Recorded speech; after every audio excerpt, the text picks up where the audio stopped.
What's good, everyone? Welcome back to the show Recap with Mo, where we're getting ready to get into another episode breakdown of Tyler Perry's Ruthless. But before we get into this thing, make sure to like and subscribe to this channel so you don't miss shit that's going down, alright? So the episode we're getting ready to get into is for season 4, episode number 14, titled Now You See Me. Now the synopsis states, Ruth and River develop a plan to make off with the highest's money. Joan has a dark solution for River's problem, and Desiree and Kal design a scheme to bring down the highest. Now that we got that out of the way, let's go ahead and get into this thing. Alright, so we kick this episode off where we see the highest and Daikon and his trailer having a little small chit chat about where this new heaven is going to be, what their plans are for the day, because the highest is actually going over to the bank today to withdraw some more money. But while they're in the midst of having this conversation, we see Sister Ruth coming in with the bath bag that, the elder mother gave to her so she could scrub and dub, the highest or whatnot. So when she comes in, of course, he was like, hey, just remember what I said. We're going to go ahead and do that, but we'll talk about it later. So Daikon leaves, of course, and that leaves just the highest and Ruth. Now, when Ruth is talking to the highest about his bath or whatnot, there's a knock on the door. And, of course, the highest is like, who in the hell is it? It just so happens to be River. Now, River is coming in with the buckets of water so he can fill up or finish filling up the bathtub for the highest, right? So when, he comes in, Ruth is all, hard and all of this stuff, talking to River like, what are you doing? What's all the chit chat about? Now, I would admit that, River was doing a little bit too much talking, but obviously it was all in the script. All right, same script, different pass, right? But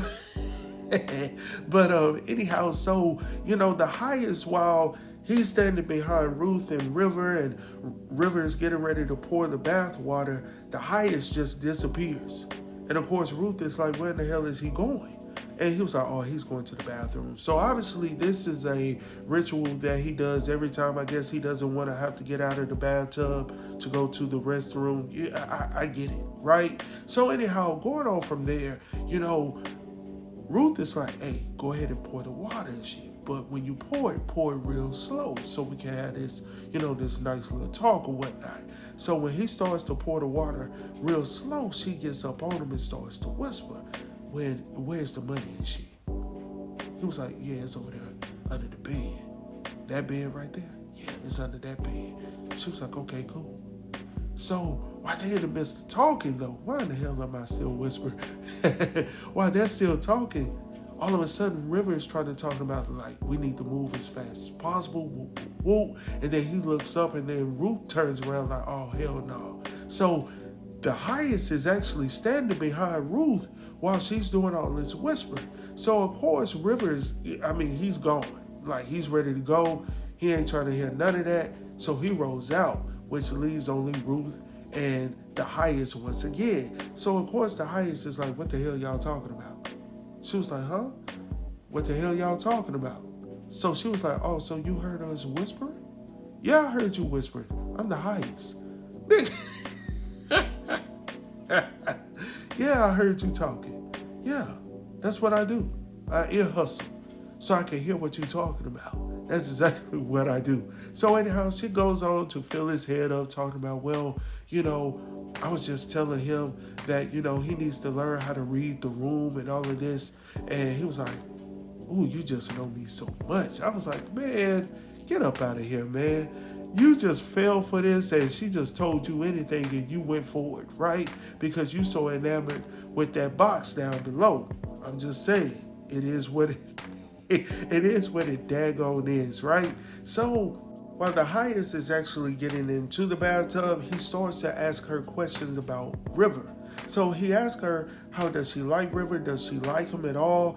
And initially she says, no, he's like a gnat. And he was like, well, that's not nice. I don't like that. So, of course, she has to change her statement. And she was like, oh, I'm not talking like a gnat like an insect. I'm talking about a gnat like a nagging brother, like a younger brother. Like, we all love River around here. Don't you just love River? Yeah, we all love him. And, of course, he was like, yeah, we love him. He's a good guy. And then, of course, Daikon comes up. So he's like, well, what do you think about Daikon? Because Daikon doesn't like River at all. He doesn't trust him. She's like, well, who does he not trust? Like, he doesn't trust anybody. Definitely when it comes to his king and his leader, talking about the highest, right? So I was like, man, she really putting it on today. So anyhow, from there we head to the outside where we see Daikon is now calling upon Lewis and George to come over so he can chit-chat with them about Peter. Now, he tells them that, hey, man, this dude was supposed to come back last night, and he didn't show up. Whoa. Well, George is like, well, he actually did show up last night.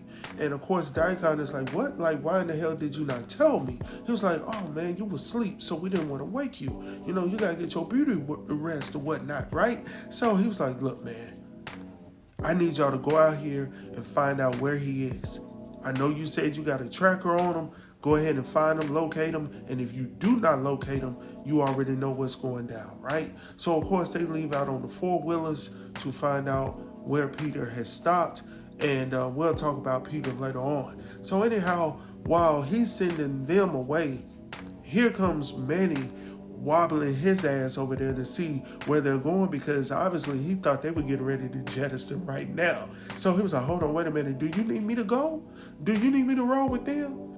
And Daikon is like, no, we need you to stay here and man the trailer like you one of our strongest soldiers or whatnot.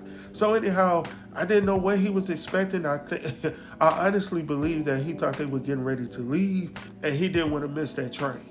All right, he did not want to miss that train. So anyhow, going on from there, we head over to the kitchen where we see the elder mother is attending to the kitchen. She's checking in on everyone, and we see Zane, we see Joan, we see Joan in there, we see Laura, and we see some insignificant people back in the back. We don't really know who they are, right? So anyhow, the elder mother is like, did you take her to the kitchen? And Zane is like, yes, elder mother, yes, I took her to the kitchen. And then she turns around and she looks at Laura and she's like, I need you to drink this up. And she gives her this mason jar full of whatever it was. It didn't look purified, whatever it was. It looked a little brownish. So maybe they drinking from the well or whatnot. Who knows what they're drinking? But anyhow, Laura didn't drink it. She poured it in the sink while the elder mother was distracted talking to Zane, just talking about how amazing it is to be part of the Raku and all of this stuff. Whoop, whoop, whoop. So anyhow, Laura poured it out. And around the time that the elder mother was getting ready to turn around, she noticed that Laura was finished. So, of course, she was like, oh, you drank it all? Oh, that's so good. That's so good. You follow me. You follow me to the wash trailer because she needs to go check on Lacey to make sure that she's cleaning out the laundry, right? So anyhow, since we're talking about Lacey, we find her over in the wash trailer with the subs and the wash-a-dub-dubs all over the place, washing with her hands and shit. And I was like, that's what type of woman you need right there. Keep them clothes fresh and clean and do it the old school way. We don't need no washing machine. We don't need none of that. Just give me a strong hand and some soap, and we can get to it, right? So anyhow, when the elder mother comes over to check in on Lacey is in there performing, right? Just working hard. And Laura is right behind, just watching everything, looking at everything. And the elder mother is presently surprised to see what Lacey has been doing in the washroom. So she's assuming that, I guess she wasn't going to do too much, but obviously Lacey has been scrubbing, from hand to elbow, right? So anyhow, the elder mother decides to leave Laura with Lacey to help assist with the laundry, right? So of course they fake the funk until they know for sure that they're in the clear, because every so often the elder mother will check back real quick. You think people gone? You know how back in the day your parents would say something and they hide out around the corner, and when you said something under your breath, they would come in. What you say? What? No, come here. What you say? No, I didn't say nothing, Mama. Yes, you did. Yes, you did. I'm going to tell your daddy when he get home. I'm going to get you and he going to get you. I was like, damn. I can't say nothing around this daggone house. Anyhow, Lacey is like, look, I need you to calm the hell down, and I need you to learn how to play this game if you wish to survive. And then she tries to hand her a piece of food or whatnot, and Laura's like, hell to the no, I ain't eating that. Didn't you not tell me not to eat nothing on this compound? She was like, no, this is good. This is good. Say gets it to me. Just listen. It's okay. So anyhow, she was like, okay. And that was it. So Laura goes on to talk about her husband, like, I really need to find my husband. And Lacey is like, well, he may be here, he may not. But I'm going to go ahead and tell you, he could be dead. Like, just wish and hope for the worst. Because whatever you wishing and hoping for, it probably won't be it, right? It's not going to come to fruition. So anyhow, Laura's like, hell no. I don't think they would have done that. Lacey is like, look, these are some sick, demented people over here. You don't know what they're capable of over here. I'm just trying to tell you, because there was a situation that went down with a dude that I love by the name of Oliver. Yeah, Oliver was his name. And, we loved each other, and we were going to try to get away. We were going to run away, and unfortunately, the highest found out, and, he pulled out his sword on us, and he made him lay on top of me, and he stuck him through, and it went through me. I got a little bit of it as well. And Laura couldn't believe her ears, but believe it, that's exactly what happened. I saw it with my own two eyes as well. Anyhow, going on from there, next we see River outside retrieving hot water for the Hyacinth's bath. Now, I thought he already had hot water. Like, I know he just ain't sitting in no damn cold water. So I'm quite sure it's quite warm, or at least semi-hot, right? So while he's walking with the buckets and whatnot, here comes Joan asking him why he got the buckets and shit. And he conveys to her that he was doing it for the Hyacinth's bath. And Ruth is actually up there, giving him a bath or whatnot. And I'm going back up there so, I could continue to inform her about what we need to do. And she was like, did you tell her about the money? He was like, yeah, I told her where it was. I showed her where it was or whatnot. So Joan is like, look, she's going to burn our ass. He was like, no, she is not. And he tells Joan that eventually she's going to have to learn how to trust somebody on the compound if you're talking about running away with him. And I do believe that to be true. Like, how can I not trust you, but I want to put this plan together with you, along with you, and then we're talking about splitting this money down, 50-50 or however many people are trying to get to it. Like, you got to learn how to trust somebody, daggone it. So anyhow, going on from there, River is like, look, the reason why I can say that I can trust her, at least for this moment, is that right now her child is not back yet. And we already know number one on that list is her child, her daughter. So if her daughter is not on the compound, Ruth isn't going anywhere. All right. And we saw that in the previous episode when she was trying to make a deal with Lewis or whatnot. So we saw what it was. Right. So going on from there, we see River continuously walking, and he walks past the front gate where we see Manny is now calling for him. And I was like, what the hell? Like, why is Manny asking for him to come outside of the gate? So Manny is like, look, man, I want to barter with you. Like, I tell you something and you tell me something back, right? So, of course, River's like, okay, we can definitely do that. So Manny is like, okay, how did Zane cut my love below? Of course, River's like, I don't know nothing about that, bro. When he was the one that gave her the device. So he was like, no, I don't know nothing about that. What you hear? No, I didn't hear that. No, I don't know nothing about that, bro. I'm sorry. But the one thing that I do know is that, somehow, some way it's part of the Raku. Maybe you shouldn't have been doing what you were doing or trying to do, and maybe you wouldn't got cut. That's probably what he's saying right now, but he did not say that. Anyhow, man is like, man, F you, man. Like, I'm trying to take this for real. Like, I'm trying to share something with you.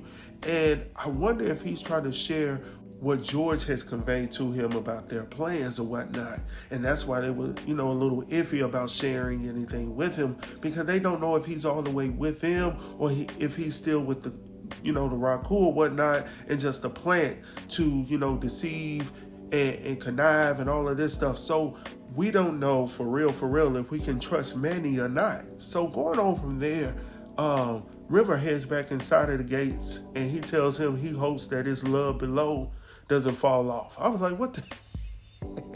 I hope you got relief, right? So anyhow, going on from there, we head over to the sheriff's station, right? Now we see Desiree coming outside talking to someone by the name of Jason, who's informing her about the whereabouts of the heist. Now we're gonna get into this Rolls Royce later on, but for right now we're gonna stick to the script, right? So Desiree is like, look, maybe they're on to us, we don't know, but we just need to keep running our plan, right? So Jason stays put.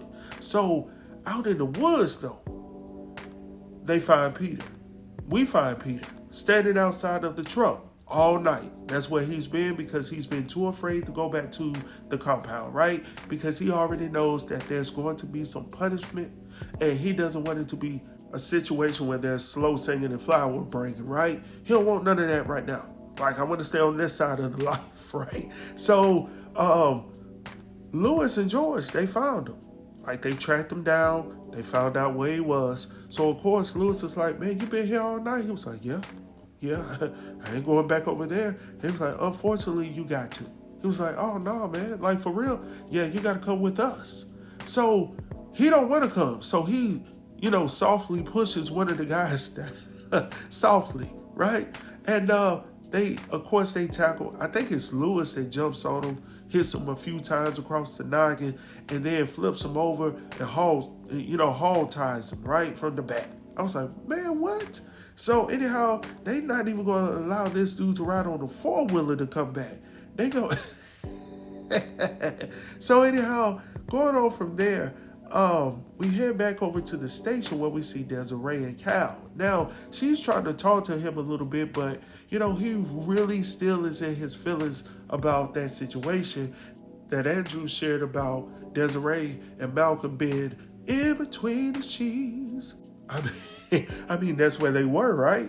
And, of course, she's still trying to lie to him like, hey, I just told you I ain't had nothing to do with him. He ain't had nothing to do with me. We never made it to that point. If you got to do that much fighting, Desiree, then something was going on. Something was going on. We're going to get to the nip of it. Literally, right? So, anyhow, they bring Andrew back in. No, let me step back real quick. She asked, old boy that stayed with him all night, what did he say? Did he tell you anything? He was like, no, he didn't say nothing. He just wants to get up out. And then he goes on to say, hey, man, I'll talk to y'all later. I got to go home and get me some shut-eye. So anyhow, she turns around and asks Kal, does he want to have a shot at it? And of course, he was like, hell no. Like, he already told me some news I didn't want to know. Now, if I go back there again, he going to tell me everybody. He going to give me the whole daggone rundown who been in Pound Town. So we don't want to hear none of that. Moving on. Moving on. So anyhow, they bring Andrew in. And she's trying to question him. And he was like, look, man, you need to stop. Like, I know every trick in the book that you're trying to pull on me. And I never understood why she was still trying to, go throughout this process when you're dealing with one of your own. Even though you don't want to acknowledge it, Andrew is one of you. So he's going to know the games that you played, some of the things that you would suggest, because it seemed like clockwork. He was going through everything that she was getting ready to say. Of course, she was pissed off about it. And she was like, so if you know what else I'm going to say, go ahead and say it. He was like, well, I don't. But I know you're about to say this, though. So anyhow, going on from there, Angela's like, look, man, you can't be this stupid. And I was like, damn. So he was like, look, you're missing the big part, and it's right in front of your face. And I was like, okay, who is he talking about? Is he talking about the sheriff? Because they are at the sheriff's station. Is it him that he's talking about without saying too many words? I don't know, but honestly, that's how I feel about it. So anyhow, while they're in the midst of talking, and Andrew is just going back and forth with Desiree, he was like, look, I just need you to know this. I ain't got nothing to say. And if I do have something to say, he brings up Malcolm. All right? And she don't want to hear that. She's like, man, take him on back to the back. I don't got time for that. She ain't got time for that. Anyhow, moving on from there, we head back over to the compound, right? And we see Ruth waiting at the door for the highest. Now, the highest has got suited and booted to go to the bank. And he comes out with no necktie on, and he's asking her, does she like the tie? Does she not like the tie? And she was like, well, I just hate it overall. He was like, really? Yeah, because it looks like them. It looks like the government. I was like, oh, really? She playing this part, right? So, long story short, they're going to the bank regardless. That's the goal for the day, to get as much money as possible so they can go to this new heaven, right? To this new realm, this new world that the highest is envisioning in his mind and only in his mind, right?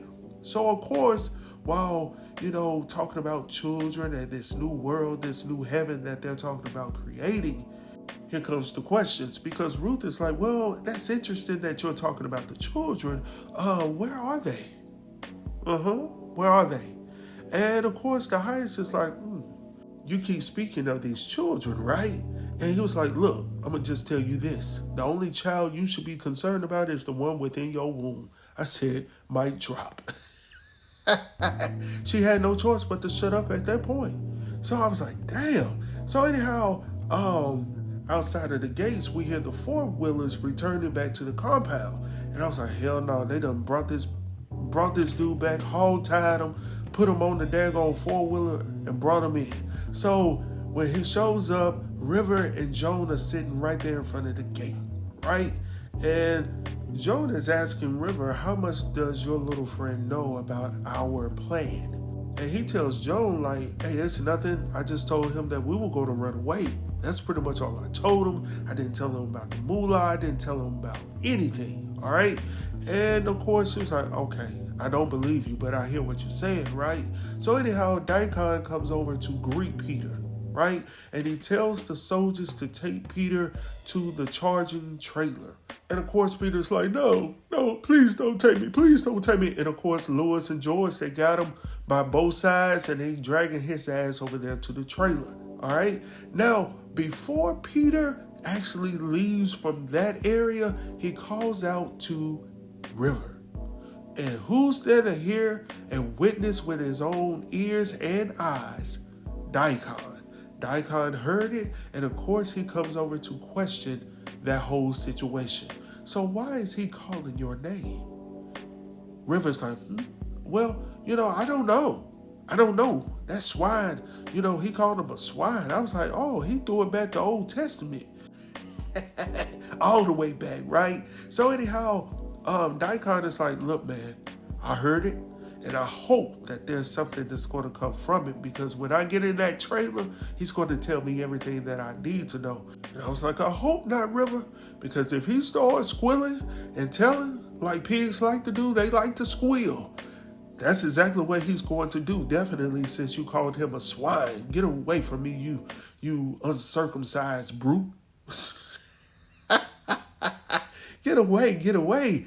Anyhow, going on from there, let me step back real quick to when Lewis and George were taking Peter over to the trailer. Before they got there, they stopped on the side of the trailer to inform him, like, look, bro, we got a plan. We just need you to take one for the team. Whatever they do to you in the punishment trailer, just take it, all right? Peter's like, oh, no, I just can't do it. He was like, shut up.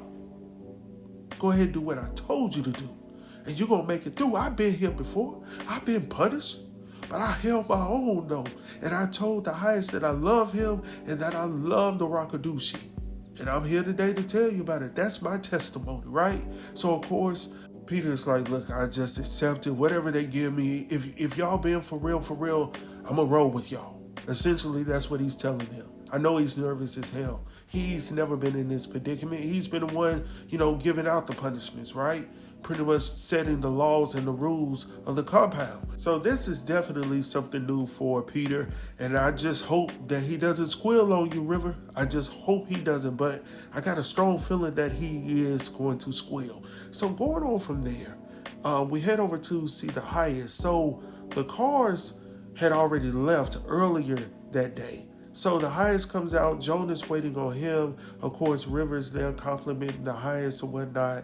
And Daikon shows up, and they all get on four-wheelers, right? And they take off through the back, and there just so happens to be a man by the name of Jason who was the guy that was talking on the phone with Desiree when she was over at the sheriff's station, and he conveys to her that he sees 4 individuals leaving on 4-wheelers. Now, the question is, why are they deciding to leave, this early when he's suited and booted like he's getting ready to go for an office job or whatnot? What is making you guys take the 4-wheelers instead of the actual vehicle? So anyhow, going on from there, let's go ahead and deal with this Joan and River situation. So while they were standing out there, Joan was like, look, you can go ahead and handle this 1 or 2 ways while we're gone. Like the first and foremost, and possibly the second one, you need to get rid of them by any means necessary. And actually, if you go over there to the pantry, go over there to the top left shelf, anything that's up there that can potentially get rid of somebody is up there. All right, go ahead and go over there and take them a plate of food. Both of them. Yes, I said both. Both of them. And of course, he looks shook, but Joan is like, look, you really don't have a choice, because if he go in there and start squilling, it's OV, bro. It's OV, so you might as well do it while we're away.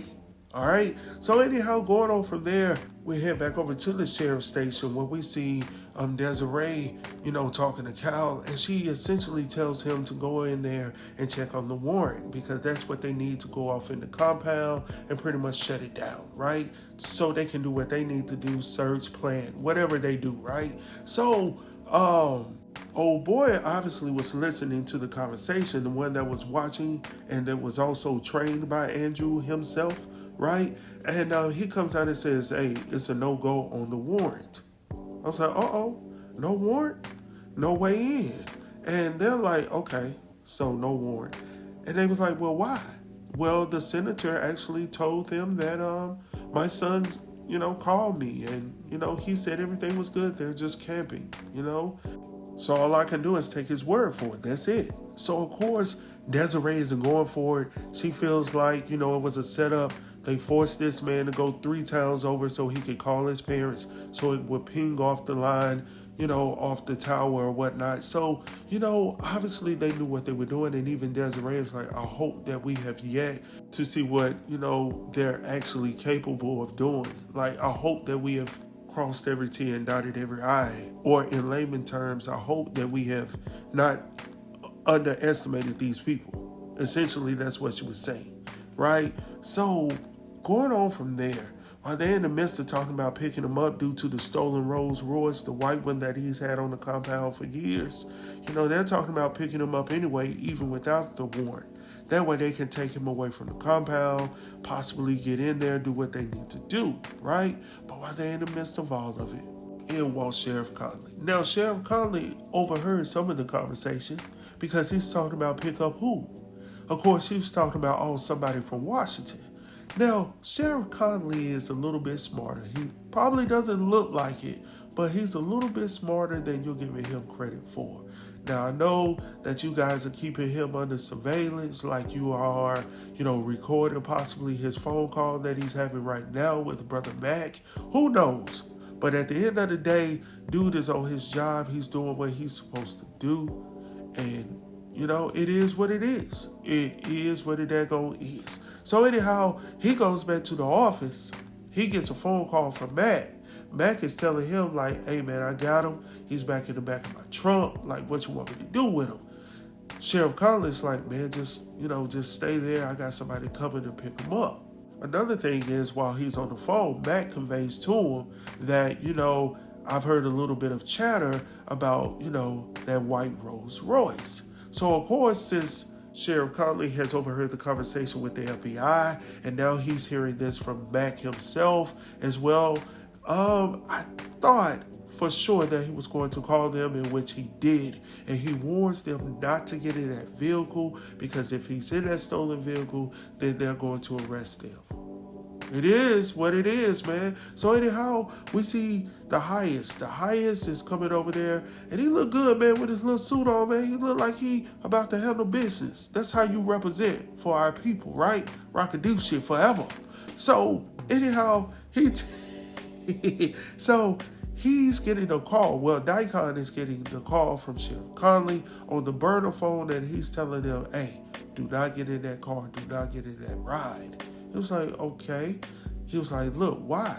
And he was like, look, They pretty much coming after the highest. If he's in that vehicle, he's going to jail. All right, without hesitation, without $200 collected at the go, he's going to jail. All right. And of course, we see the cars and they're on the road, and then we see all of these boom booms pointed at them, right? And I was like, what the hell are they doing? So trust and believe that the highest is not in that ride. I can almost guarantee you that. Thank you so very much, guys, for listening. Make sure to like and subscribe to this channel so you don't miss Chisnit that's going down. I got so many things coming your way. We got Tyler Perry's Bruh that actually premiered tonight, or yesterday rather, depending upon the time that you're actually listening to this video, right? We also got Lean on Me. So I decided to postpone it so I could put some videos in it and we could talk about it and have a live discussion that way. So it would actually be Saturday at 8 p.m. Saturday at 8 p.m. You do not want to miss it. We're going to get into that film, man. And I just met a dude the other day that we were talking about Lean on Me, and he conveyed to me, and he was like, look, man, I'm so embarrassed. I was like, what's good? He was like, man, I just literally found out that Lean on Me was based off of a true story. And I was like, for real? He was like, yeah, man. He was like, I was sitting there one day, and maybe it was, I just didn't pay any attention to it. But he was like, when I got older, I definitely did. And I thought that was wow. We laughed so hard, man. But yeah, I was like, man, you missed the whole beginning 2 or 3 minutes of the video with, East Side High being shown and then the singing in the beginning. But anyhow, we're going to get into that on Saturday. I'm not going to hold y'all long. So thank y'all once again. Talk to y'all soon. Peace.